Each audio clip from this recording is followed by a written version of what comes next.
बिस्मिल्लाहिर्रहमानिर्रहीम। Second year chemistry में chapter 15 में आज हमने प्रिपरेशन ऑफ पेपर के बारे में पढ़ना है। तो उसके अंदर मेथड है neutral sulphide semi chemical process NSSC for paper, इसके बारे में पढ़ना है। ये जो NSSC मेथड है, इसके अंदर मुद्दत झैल स्टेप्स होते हैं। पहला स्टेप्स क्या है? Cutting of raw material. दूसरा स्टेप ड्राई क्लीनिंग। तीसरा स्टेप वेट क्लीनिंग। चौथा स्टेप स्क्रीनिंग हो गया। पांचवा स्टेप डाइजेशन हो गया। और छठा स्टेप क्या है? ब्लो टैंक हो गया। और सातवां स्टेप्स क्या है? पल्प वॉशिंग हो गया। आठवां ब्लीचिंग हो गया। नौवां क्या है? Stock preparation plant. और 10वां क्या है? With the help of paper machine to form paper, यानी पेपर मशीन की मदद से पेपर बनाना। तो पहला यहाँ पर स्टेप्स है cutting of raw material for the preparation of paper. यानी पेपर बनाने के लिए हम दो किस्म के रॉ मटेरियल इस्तेमाल करते हैं। एक नॉन वुडी करते हैं, दूसरा वुडी करते हैं। जो नॉन वुडी होता है उसके पहले ही छोटे छोटे टुकड़े होते हैं। अब जैसे घास है, घास के क्या होते हैं? पहले छोटे छोटे टुकड़े होते हैं। जबकि जो वुडी होता है, वुडी को हम खुद छोटे छोटे हिस्सों में तकसीम करते हैं। जो वुडी प्लांट होते हैं उसको हम छोटे छोटे चिप्स के अंदर उसको काटते हैं। तो नॉन वुडी और pre cut step, non woody जो प्लांट होते हैं वो पहले ही छोटे छोटे हिस्सों में ये तकसीम हो चुके होते हैं। But the woody plant are cut into the small chips. लेकिन ये जो वुडी प्लांट होते हैं उनको हम छोटे छोटे चिप्स के अंदर छोटे छोटे हिस्सों के अंदर खुद काटते हैं। तो पहला स्टेप क्या हो गया? Cutting of raw material. दूसरा स्टेप क्या है? Dry cleaning. ड्राई क्लीनिंग ये है कि जो हमारे पास यानी छोटे छोटे टुकड़े हैं प्लांट के, उनके अंदर डस्ट पार्टिकल मौजूद होते हैं या दूसरे अनवांटेड पार्टिकल होते हैं। एयर ब्लो की मदद से ये जो छोटे छोटे पार्टिकल है, डस्ट पार्टिकल है, उसको क्या करते हैं? बाहर निकाल देते हैं। तो these are dry cleaning. Air is blown and unwanted particle is removed. इसके अंदर क्या करते हैं? एयर ब्लो करते हैं। एयर ब्लो करने से जो डस्ट पार्टिकल है और अनवांटेड पार्टिकल वो सारे के सारे क्या होते हैं? रिमूव हो जाएंगे। तो तीसरा है वेट क्लीनिंग। वेट क्लीनिंग में ये होता है कि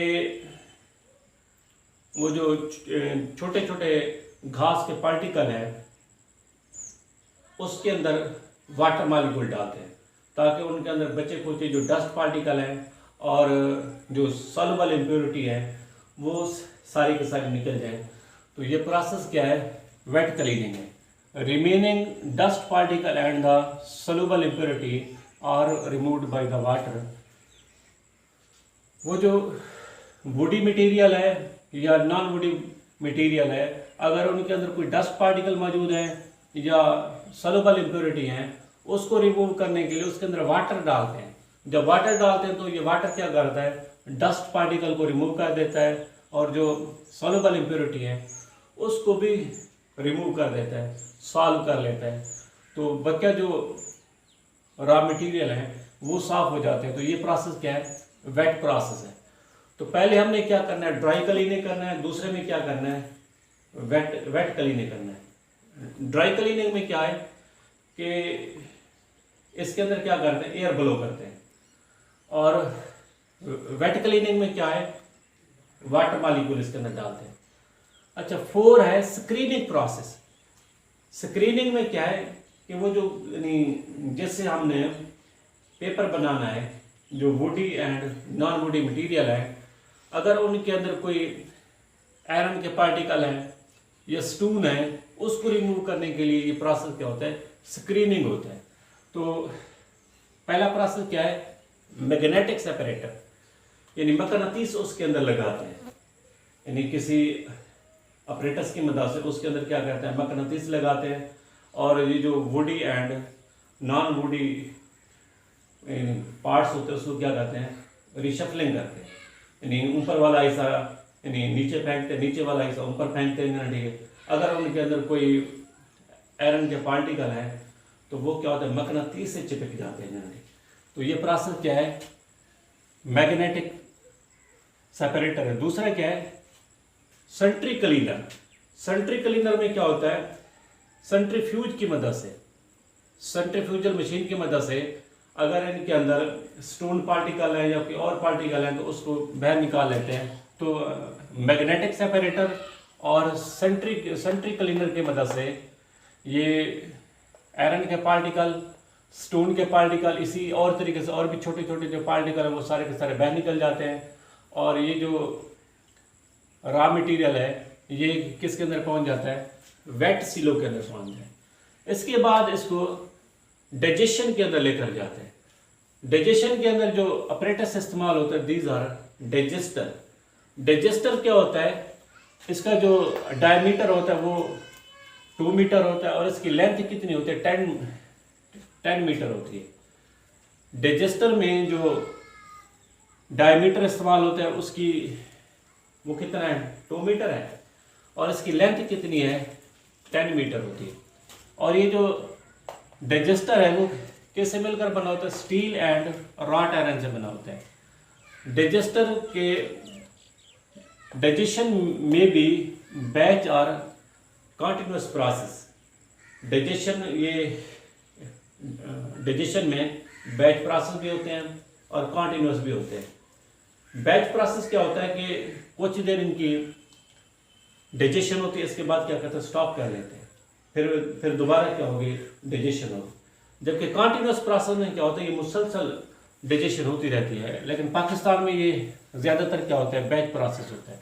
when the raw material is introduce in the digester की बॉटम के अंदर क्या करते हैं, ये वाटर मॉलिक्यूल गैसेस फॉर्म में दाखिल करते हैं and the sodium sulphide is injected.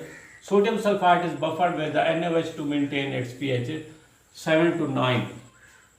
Digester की बॉटम में वाटर मॉलिक्यूल गैसेस फॉर्म में दाखिल करते हैं और इसके अंदर सोडियम सल्फाइड भी दाखिल करते हैं, और ताकि अगर इसके अंदर NaOH मौजूद हो, सोडियम सल्फाइड का रिएक्शन NaOH के साथ हो जाए और ये जो बफर सोल्यूशन है उसकी pH मेंटेन हो जाए। अब इसकी pH कितनी होगी, 7 से 9 के दरमियान होगी। डाइजेस्टर में टेम्परेचर कितना होता है, 160 से 180 डिग्री सेंटीग्रेड के दरमियान में होता है।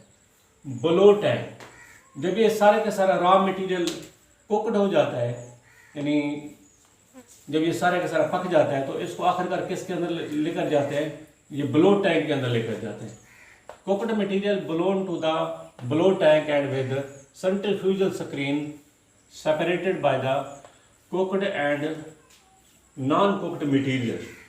तो कुकड मटेरियल ये किसके अंदर, from the digester cook material किसके अंदर लेकर जाएंगे, ब्लो टैंक में, और फिर सेंट्रीफ्यूजल स्क्रीन की मदद से उसे cooked and non cooked material में क्या करते हैं, उसको सेपरेट करते हैं, उसको अलग अलग कर लेते हैं। इसके बाद है 7 है पल्प वॉशिंग। पल्प वॉशिंग में क्या होता है, cooked material then washed with the water to remove soluble lignin and coloured impurities.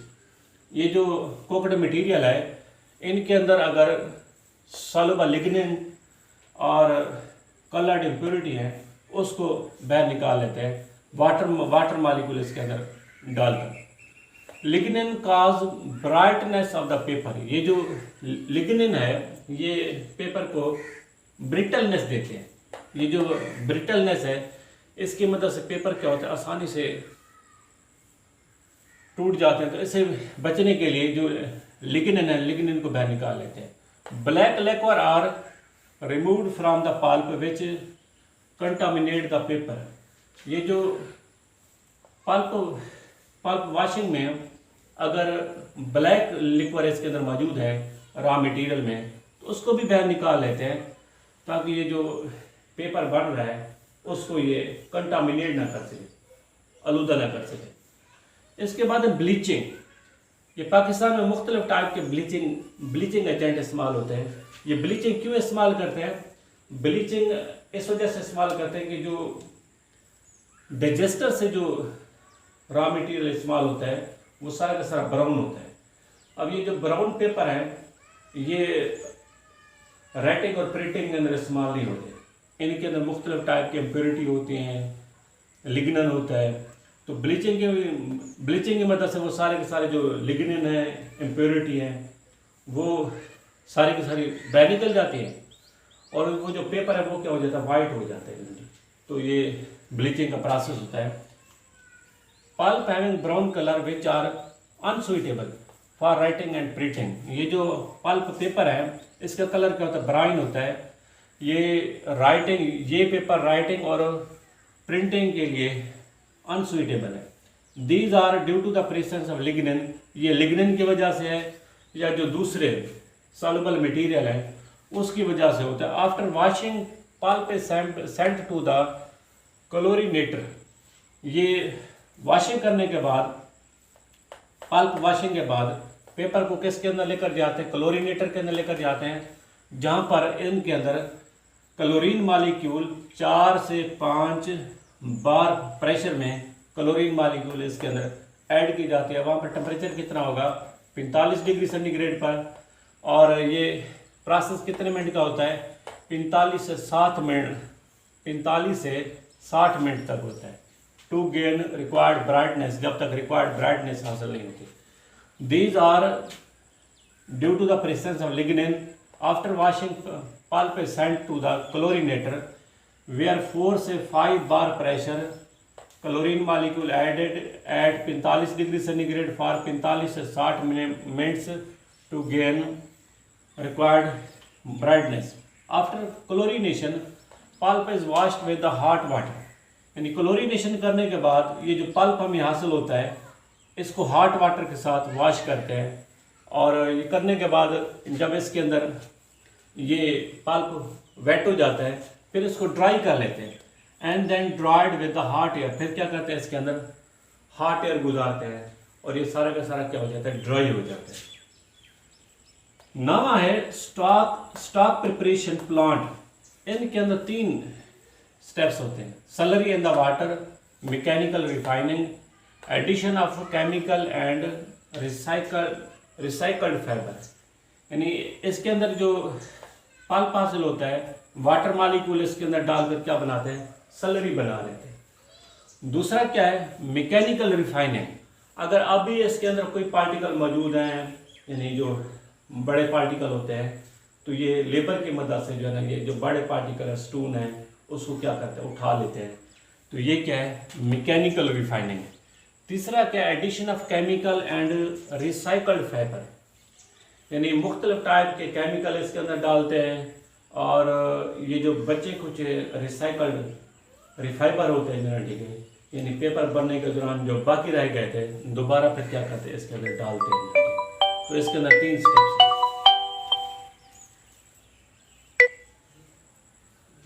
एक सेव ना करिए। अच्छा, 10वां है पेपर मेकिंग मशीन। इसमें जो स्टेप्स इस्तेमाल होते हैं उनमें पहला स्टेप्स क्या है, फ्लो स्प्रेडर है। दूसरा स्टेप हेड बॉक्स है। तीसरा स्टेप 4 ड्राइनर टेबल। और नेक्स्ट क्या है, प्रेशर सेक्शन। और इसके बाद क्या है, ड्रायर सेक्शन है, कैलेंडर स्टॉक है, लास्ट क्या है, रील है। तो पेपर मेकिंग मशीन में पहला स्टेप्स क्या होता है, फ्लो स्प्रेडर होता है। इसमें जो पल्प बनता है ना, पल्प को क्या करते हैं, ये उसको यूनिफॉर्म शीट बनाते हैं। Distribute the pulp. Flow spreader में क्या होता है, डिस्ट्रीब्यूट, जो पल्प यानी बना होता है उसकी क्या करते हैं, डिस्ट्रीब्यूट करते हैं। दूसरा इसमें स्टेप्स होता है हेड बॉक्स। ये हेड बॉक्स क्या होता है, ये जो पल्प बना होता है, पल्प की क्या करते हैं, यूनिफॉर्म डिस्ट्रीब्यूशन करते हैं। Discharge a uniform jet of pulp suspension on the fabric.